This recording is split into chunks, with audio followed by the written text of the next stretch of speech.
भारतीय इतिहास में अनेक ऐसी घटनाएं घटी हैं जिन्होंने संपूर्ण भारत में खलबली मचा दी थी। इनमें से सबसे महत्वपूर्ण घटना थी भारत पर अरबों का आक्रमण। मोहम्मद बिन कासिम वो मुस्लिम आक्रमणकारी था जिसने 712 ईस्वी में भारत पर आक्रमण किया और सिंध प्रांत को जीत लिया। आज हम आपको यही बताने की कोशिश करेंगे कि अरबों ने किस तरह भारत पर पहला आक्रमण किया और फिर यहीं अपने पैर पसार लिए।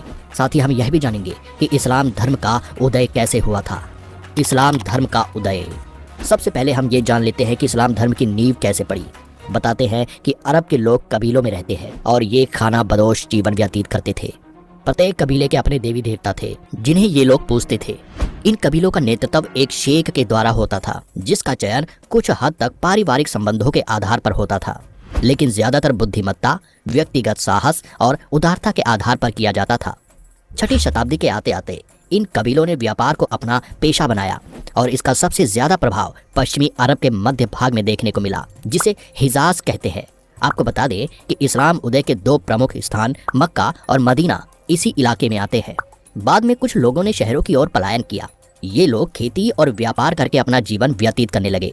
मक्का सबसे महत्वपूर्ण व्यापारिक केंद्र होने के साथ साथ एक मुख्य धार्मिक स्थल भी था। इस्लाम धर्म का जन्म 7वीं सदी में अरब देश में हुआ और इस धर्म के संस्थापक और प्रवर्तक हजरत मोहम्मद साहब थे। 612 ईस्वी के आसपास उन्होंने स्वयं को खुदा यानी अल्लाह का दूत बताया और अल्लाह के द्वारा बताए गए मार्ग को लोगों के सामने रखा। बताते हैं कि मोहम्मद साहब ने 15 वर्षों तक एक गुफा में रहकर चिंतन एवं मनन किया और उसके बाद उन्हें अल्लाह के दर्शन हुए। उन्होंने खादिजा नामक एक 45 वर्षीय धनी विधवा महिला के साथ धर्म प्रचार का काम करना प्रारंभ किया। कहते हैं कि यह महिला विश्व की पहली ऐसी महिला थी जिसने मोहम्मद साहब के नवीन इस्लाम धर्म को स्वीकार किया। बाद में मोहम्मद साहब ने खादिजा से विवाह कर लिया था। इस्लाम की स्थापना के बाद मोहम्मद साहब ने सारा जीवन खुदा के संदेशों और इस्लाम का प्रचार करने में लगाया। जिस समय मोहम्मद साहब ने इस्लाम धर्म की नींव रखी उससे पहले अरब के लोग प्राचीन अरबी धर्म का पालन करते थे। मक्का में कोई स्थायी राज्य या शासन नहीं था।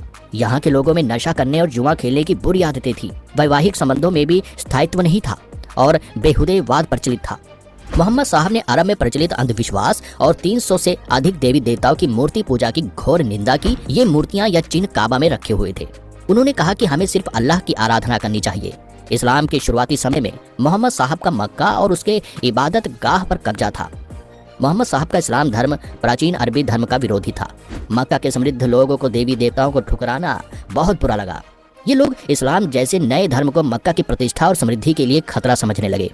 इसीलिए लोगों ने मोहम्मद साहब का खूब मजाक बनाया और भारी विरोध किया। तब मोहम्मद साहब को भागकर मदीना में शरण लेनी पड़ी। मोहम्मद साहब की इस यात्रा को हिजरा कहा जाता है और इसी दिन से मुसलमानों के हिजरी कैलेंडर की शुरुआत हुई। यह घटना 24 सितंबर 622 ईस्वी की है। मोहम्मद साहब ने खुदा को केंद्र में रखकर मदीना में अपने एक राज्य की स्थापना की। वे प्रथम मुस्लिम शासक थे, किंतु वे किसी भी अरब फिरके का नेता होने का दावा नहीं करते थे। उनके शासन का आधार कुरान थी। मोहम्मद साहब ने मदीना में इस्लाम धर्म को एक व्यवस्थित स्वरूप प्रदान किया। साथ ही उन्होंने अपने विरोधियों का भी डट कर मुकाबला किया।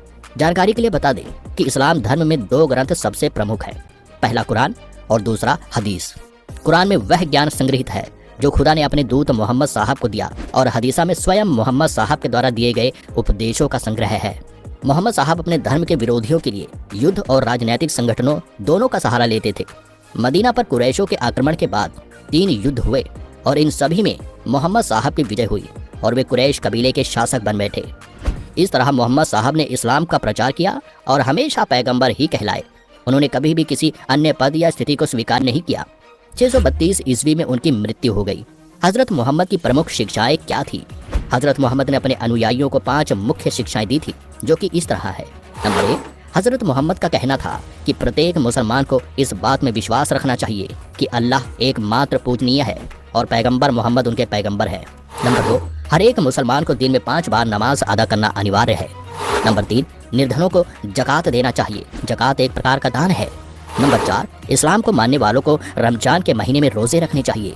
नंबर 5, प्रत्येक मुसलमान को अपने जीवन काल में एक बार जरूर हज यात्रा करनी चाहिए। पैगंबर मोहम्मद ने अपना कोई उत्तराधिकारी नियुक्त नहीं किया था, इसीलिए जनसाधारण ने उनकी मृत्यु के बाद अबू बकर को उनका उत्तराधिकारी बनाया, जिसे खलीफा कहा गया। हजरत मोहम्मद के बाद खलीफाओं ने इस्लाम धर्म को आगे बढ़ाया। उनके नेतृत्व में अरब के बाद मिस्र, ईरान, इराक और सीरिया जैसे देशों तक इस्लाम धर्म का विस्तार किया। इस्लाम इतिहास में अब्बास वंश के शासकों ने सबसे अधिक समय तक शासन किया। भारत पर अरबों का आक्रमण और इस्लाम धर्म का प्रवेश। भारत पर अरबों का पहला आक्रमण करीब 7वीं शताब्दी में हुआ था और इसके बाद इस्लामी आक्रमणकारियों ने बार बार भारत पर हमला कर यहाँ की मूल संस्कृति पर आघात किया और यहाँ इस्लाम धर्म की स्थापना की। इराक के हाकिम अल हज्जाज ने मोहम्मद बिन कासिम के नेतृत्व में अरबों को सिंध पर आक्रमण करने के लिए भेजा था। मोहम्मद बिन कासिम हज्जाज बिन यूसुफ का भतीजा और दामाद था। 712 ईस्वी में अरब आक्रमणकारी ने सिंध पर विजय हासिल की थी। हज्जाज उस वक्त इराक का राज्यपाल था।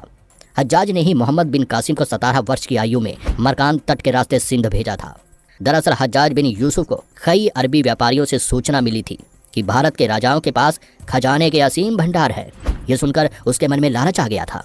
तब उसने भारतीय खजाने को लूटने और इस्लाम धर्म की जड़ें मजबूत करने के मकसद से मोहम्मद बिन कासिम को सिंध पर हमला करने के लिए राजी किया था। एक मत ये भी सुनने को आता है कि कासिम को सिंध भेजने का कारण यह था कि समुद्री लुटेरे अल हज्जाज के जहाजों को जिस क्षेत्र में लूट रहे थे वह क्षेत्र दाहिर के राज्य में आता था। जब हज्जाज ने दाहिर के इस बारे में जांच पड़ताल के लिए कहा तो उन्होंने इस बात से साफ इनकार कर दिया कि लुटेरों से उनके राज्य का कोई संबंध नहीं है। अल हज्जाज ने दाहिर से अपने लूटे गए जहाजों के बदले जुर्माने की मांग की थी, मगर दाहिर ने असमर्थता जताते हुए कहा कि उनका उन लुटेरों पर कोई नियंत्रण नहीं है। दाहिर के इस जवाब से हज्जाज भड़क गया और उसने सिंध पर आक्रमण करने का निश्चय किया। फारसी ग्रंथ चचनामा में अरबों की सिंध पर जीत की जानकारी मिलती है। बताते हैं कि मोहम्मद बिन कासिम अपने सैन्य सिपाहियों को लेकर राजा दाहिर से युद्ध करने के लिए जब भारत आया तो उसने दाहिर के विरोधियों को बड़ी चालाकी से अपने साथ मिला लिया। इस तरह उसके पास सैनिकों की कोई कमी नहीं थी। युद्ध की घोषणा होते ही मोहम्मद बिन कासिम के सेना ने सिंध की सेना पर जबरदस्त आक्रमण कर दिया। राजा दाहिर हाथी पर बने लकड़ी की गद्दी पर बैठकर बड़ी वीरता से कासिम के सैनिकों से लड़ रहे थे। राजा दाहिर की सेना कासिम की सेना पर भारी पड़ती नजर आ रही थी और कासिम से यह बर्दाश्त कर पाना मुश्किल हो रहा था।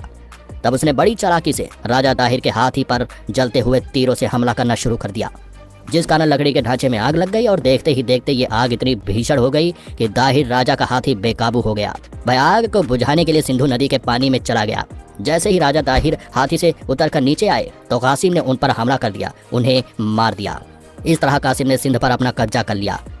युद्ध में राजा दाहिर की मृत्यु के बाद मोहम्मद बिन कासिम ने उनकी 2 बेटियों को खलीफा के पास भेज दिया था। इसके बाद मोहम्मद बिन कासिम नहीं रुका और उसने लगातार कई आक्रमण किए।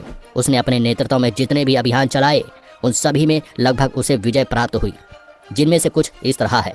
ब्राह्मणवाद पर अधिकार। ब्राह्मणवाद की सुरक्षा का दायित्व दाहिर के बेटे जयसिंह के ऊपर था।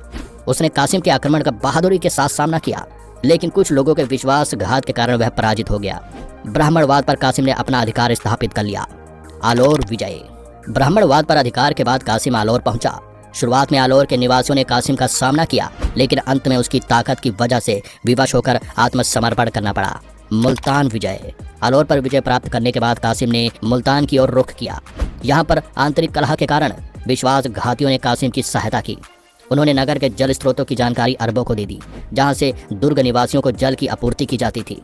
बाद में दुर्ग के सैनिकों ने आत्मसमर्पण कर दिया और कासिम का नगर पर अधिकार हो गया। इस नगर में मीर कासिम को इतना धन मिला कि उसने इसे स्वर्ण नगर नाम दिया। इस तरह अरबों यानी मुस्लिम आक्रमणकारियों ने भारत पर अपना पहला आक्रमण कर यहाँ धीरे धीरे अपने पैर जमाने शुरू कर दिए थे। उन्होंने भारतीय धर्म व संस्कृति को तहस नहस करने में कोई कसर नहीं छोड़ी। उम्मीद करते हैं आपको इस जानकारी से काफ़ी कुछ समझने को मिला होगा और नया सीखने को भी मिला होगा। अगर आप चैनल पर नए हैं तो चैनल को सब्सक्राइब करके बेल आइकन जरूर प्रेस करें ताकि हमारी आने वाली वीडियो की नोटिफिकेशन आपको सबसे पहले मिले। Thanks for watching.